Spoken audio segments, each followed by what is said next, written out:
I was, I guess, a bit in shock, but at the same time, I don't tend to think of death as particularly final, and and I also, if I'm going to be sad, that's my business, because really death is a liberation. My view of things is that death is the last and best reward for a life well lived, and because death is where the adventure starts, as far as I can see. Sounds pretty cool. You've just been sort of messing around in this existence, and you get to the more to the essence of it when you leave behind your mortal trappings, and so, given all that, I tend to celebrate death for my loved ones, particularly, as liberation.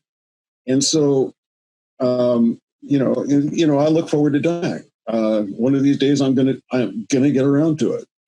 And well, take your time, please. I got a lot of stuff to do to get ready to do that. And so there was that, and at the same time, I was, naturally, I was real sad to have my old pal out of here, and I knew that I was going to miss a lot of the loss, though I haven't really missed them that much, because they come back to me in dreams, or old Jerry's, he's around. Oh yeah.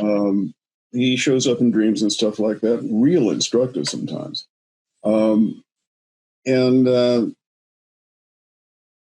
I kind of knew that evening, that was the way it was going to be now. But everything was slightly different. But every day things change. So what the hell?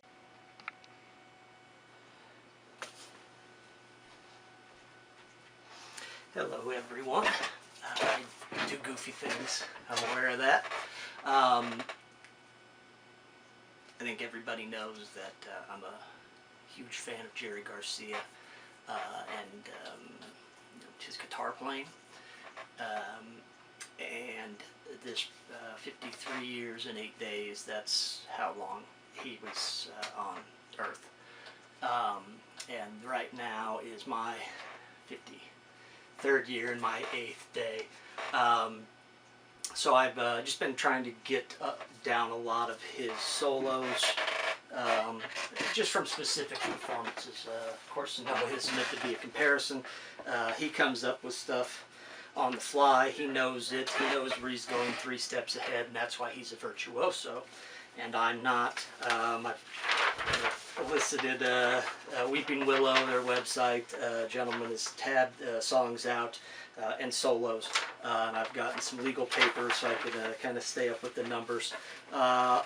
Mostly 16 notes, 16th notes. He's blistering it. Again, he's a virtuoso. So I've picked up more from music in learning these solos. These are songs that I've listened to for decades now, and some of these versions on these live CDs that are out that he transcribed, I've heard hundreds of times. So the note identification is very real to me. I've probably listened to his guitar playing more than anybody else, and I'm coming to find out that that's where I feel most comfortable in music. I know, he's leading up to a root note. It's the scale runs or walks in or out. And of course he has ways, and people get far into depth in this, and I don't understand it, but it pushes the journey forward in understanding it. And this has certainly made a lot of the fretboard make sense, and given me bearings to go with material that I'm very tonally aware of, that I couldn't say of a lot of other artists because I just don't have a strong ear. This is more just through repetition like I say, years and decades of repetition. A Jack Straw solo is from a show in North Carolina I went to in March 24th. My roommates Ben and Steve and Max, our dog, and wonderful time. I can remember it like it's yesterday, and so to get to hear those things, relive those things, it brings that stuff back. Jerry's passing hit me very hard, really first and foremost in a selfish way, because it just meant that all the fun was kind of over to that extent. I think people will tell you Grateful Dead shows a lot of things, but it really came down to the music. All the other people were virtuosos as well, and yeah, you could get beers for $1, waters for $1, grilled cheese, this, that, and the other, and have your sustenance and go in and have a great time and really dance down. And I'm not a dancer, but I after about 6 or 7 shows picked up some Grateful Waltz types of moves and get a little spin here and there, and it really just helped me grow as an adult. You go to a concert where people aren't looking to get into fights, but actually are against it, and then they'll threaten you with violence if you commit violence. The only thing you can do is we'll beat your ass if you two fight. But seeing that in Soldier Field, and 2 of the smallest guys, it's like it happened for me, and they both looked at each other like they were in a Dr. Seuss thing. One went the one way, one went the other way. That wasn't the impression. You could just really be yourself. You could be someone else. You could, you just have a lot of fun. It's runaways to multi-billionaires. No rhyme or reason with what happened. A lot of the musicians die at 27. There's the Jim Morrison and Janis Joplin, Jimi Hendrix, from the 60s, early 70s at that time. And just through time, you see Amy Winehouse, Kurt Cobain. I mean, there's examples, and then, you can look at years, but that's one that's got a little credence on the web and old wives' tales. Well, 53 is basically twice as much. And I know for myself, with having Crohn's disease and trying to drink my weight every night, with a sober driver, of course, but that the body gives out around 27. I had a major surgery at 26, and after the surgery, for the Crohn's disease, the doctor looked inside of me so that I could have a good solid life until 55. And when you're 26, that's a long time. When you're 53, it's a couple years off. And I know that's not a sentence, and it's just something that's out there. It's everybody's got their own light inside of them, their own flame, and their own purpose. I really believe through what I've gone through. Even you think you take the medicine and get better. Well, I wasn't taking it correctly, and I tried to go part way. And 2 years later, at age 28, I had another surgery and really had to make the significant lifestyle changes that would get me, into this realm. Because I think the doctor knew as much as I did. If I carried on the way that I wouldn't have lived, 27 more days necessarily. So, being an adult, getting things right. Back to Jerry, he's a person of flaws just like everybody else. He didn't, buy it. He wasn't saying he was the Messiah. That's some other lost folks out there, this or that. And the Clapton is God. These guys know they're musicians, and they know. But for the most common sense thinker out there, there's books of his interviews, and it's just really nothing. If you have any conceptions or ideological or political types of things, he's a person that really kind of transcends all of that. When you're talking about the rainforest, well, what's the solution? Well, reforestation. Kill a tree, plant the tree. At least there's common sense behind that. And that type of logic and reasoning can go a long way to certainly help people along. And he was always that voice of reason, oddly enough, for somebody that kind of gotten, with the acid tests and coming up with the pranksters and being their house band. LSD was legal at that time, so when they did that, it wasn't illegal. And the reason, he wouldn't do those things, obviously in the touring years, because, if you have to play Madison Square Garden, you got to be pretty bright. You can't just stay back at the hotel and say, I can't move, or, so all of that really, the sensationalistic approach and the way that media really puts people in boxes and tries to define everybody, and we all do that. We all, with roles and this and that, that really doesn't embody what the person was, and there's always a lot more false behind it. Nonetheless, that would lead to him being stuck in hotel rooms when the other guys go out and catch movies and such. Certainly, for a person with addiction problems, and being, the your own successes has really just made you a shut-in because people don't know how to handle it. And I know I had thought about it when he was living, what I would do, and eventually I just came up with all I would say would be thank you. And that doesn't do it, but everything else. Now you're getting into, hey, take 1 million pictures with me, and can you come to my party? And the guy's already got 1 billion people pulling at him. He's really the backbone behind moving a large an industry, an entity, a business entity on the road that employed a lot of people and really made people made their lives. And even the fan base would see the same thing. So like I said, this isn't a comparison or anything to him. There's no way I could compare, even to a moderate player. So with Jerry, he was a musician first, and one of the first slides on here is an industry magazine where he's basically saying, I don't want to get too into the guitar because I don't want to lose focus. The music is the most important thing. The guitar is just an instrument. And how many trade magazines would publish that at a big page? You really got to be somebody to make a statement like that and get away with it, and certainly have it printed in a guitar trade magazine. But that was really his focus. The compositions. He didn't write the lyrics. His only credited lyric is on "Touch of Grey," "Light a candle, curse the glare," according to Robert Hunter, who did write the lyrics for Jerry's songs. So you can think, oh, I can listen to the songs. Well, that was, Robert and Jerry had lived in the car together outside of Palo Alto, and the whole thing came together.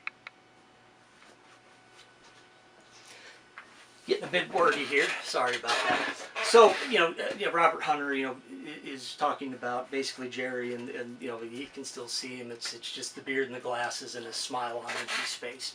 A person, that you could certainly look at the personal life and the other things out there and find certain flaw, but everybody really just has the remembrance again of the high regard. There's a saying in sales, and I'm sure it goes over to really in anything and everything. People don't necessarily remember what you said, but they do remember how you made them feel. And I think that's something that really plays across, from this band and to the audience, and that's what kept them coming back. Among other things, which they're playing different songs every night and all that. I hear the Taylor Swift now doing her couple, I'll Dig Back songs. That's but the rest of it's kind of staged and laid out, and that's what it is. But again, with the Dead, it was you weren't getting repeats. Every night was kind of like that. And that again would lead to you wanting to go and see 3 or 4 or 10 shows in a row, because you're not going to see the same thing every night. You're going to see something and hear something completely different and have a different good time based on the song choices. Most of what I know about Jerry, I've learned after touring. Starting off, you'd hear people, and they were talking about Brett Midland and how he was kind of screwing around, and he was, having these issues with the drugs. And I figured these people don't know what they're talking about. And then, a few weeks later, he's dead. So yeah, I give some more credence to what was going around and how close the crowd really was to the people back there, and the information. The last year, you could see with Jerry, they had teleprompters up there. Not remembering a lot of the lyrics. It was a miss. And that's just a horrible thing to see. I look at this person who's trying to get clean, and he passes away in a city where 4 million people would just volunteer to watch guard and watch the thing that goes beep if he's hooked up to a machine or whatever. And that's just it. He passes away into the night, really, when he has sleep apnea, and I'm not a medical professional. And I know, in the recovery field, some people feel, well, you did it to yourself. I don't know that they're not doing superstar treatment, whatever, but, a life is a life as well. And, again, to have to, be so isolated where people would have just stood guard over you nonstop and got help and had a revival or, whatever the case may be, is somewhat ironic too. The Neil Cassidy and the guy that drives the prankster bus and was the muse, the inspiration for On the Road, Jack Kerouac's inspiration. When they're the book, the Electric Kool-Aid Acid Test, that talks about Ken Kesey, and when they're in Mexico, Cassidy, who all these people revered, dies alone, on railroad tracks in Mexico. I mean, I understand, we're all alone necessarily for the most part, but so you have these people that have just this following and such a charismatic ability to lead, and unfortunately at the end people aren't there for them when they were needed. The dead has been likened to running off and joining the circus. We don't have those sorts of things when suburbia came around. It was the first raves. It was really no holds barred. To be in a parking lot where people just don't necessarily obey the laws of the U.S., not that they're out to harm anybody, but where they're just blatantly walking around doing whatever they want to. And for the most part, there isn't any issues with that. But like everything, there's can be some bad that clouds up the good.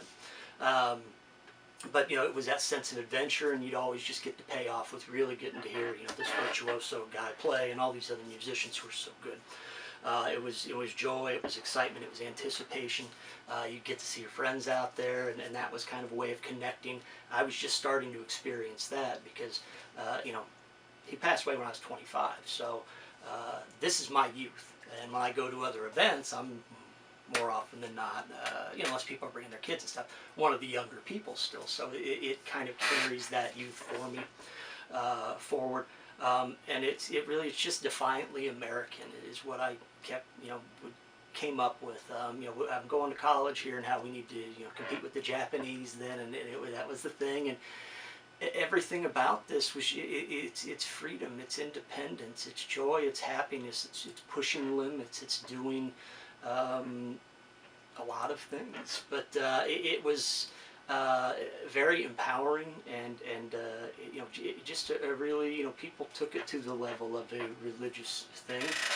People took it to really any kind of level, and one of the great things they did is they didn't want to constrain themselves by being just this kind of band or this, so the range, the variety, and never really constraining yourself by definitions, which society really wants to do. Captain Trips and Jer Bear, and he's a man. Do you talk about Eric Clapton that way? I mean, so regardless, but they made such an impact on people who have really impacted society going forward. I think in a kind and fair way. And I'd still be doing it today if he were here.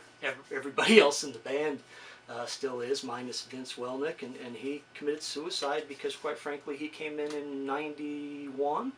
Got 4 years of basically just being on top, and then had that taken away. And he just couldn't go forward. He had a taste of it. He didn't get the 25 years or 30 years the other guys had. He got 4 years. And I think from what I've read, and I don't know if it's correct, but assume it is, that that was kind of it. I saw him at a Dark Orchestra show, and he's just milling with the crowd. I mean, that he his side projects were here and there, but you're in the biggest band in the world, and now you're not. And that's just like athletes have to deal with stepping away. This one took a tragic turn. So if you do watch this, appreciate the mistakes and the understanding towards them. They're going to happen. I'm not Jerry Garcia, but I did want to reflect on this because it's a milestone. John Lennon, I believe, got killed at 40.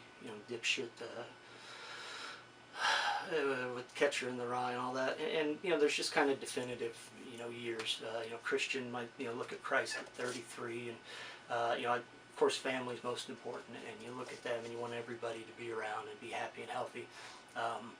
But this was something because he was born on August 1st and passed on August 9th. The math is easy. I'm actually 1 month on this earth, and then Jimi Hendrix passed away. So I kind of look at my lifetime, 53 years. If he were still here, he would have been creating, and he really, with the space and the science fiction, the creativity in that mind and where that would have gone, would have been really, really, I think helpful and just fruitful for everybody to kind of see where that went, and of course to hear his brilliance in any of these folks. So, miss you, love you, Jerry. Love everybody else, and love everybody that's come and gone. We just want to keep on pushing each day. So, at least I can kind of look at, oh, okay, well, I know a decent part of this guy's 30 years just from his recording history, and the Dead Almanac, and they show everywhere they're at, and the shows and the dates and all that. I certainly wish he was going longer, as everybody does. But thankful to God that I've made it this long now as well, and hopefully in some small way, shape, and form, I can pay forward a little bit to other people. To at least look for, bring some happiness, some joy, keep on shining, and just, do the right things, clean up after yourself, keep the scene clean, be kind to each other, and, that it does work. Karma's real, and, blessings upon all. Thank you.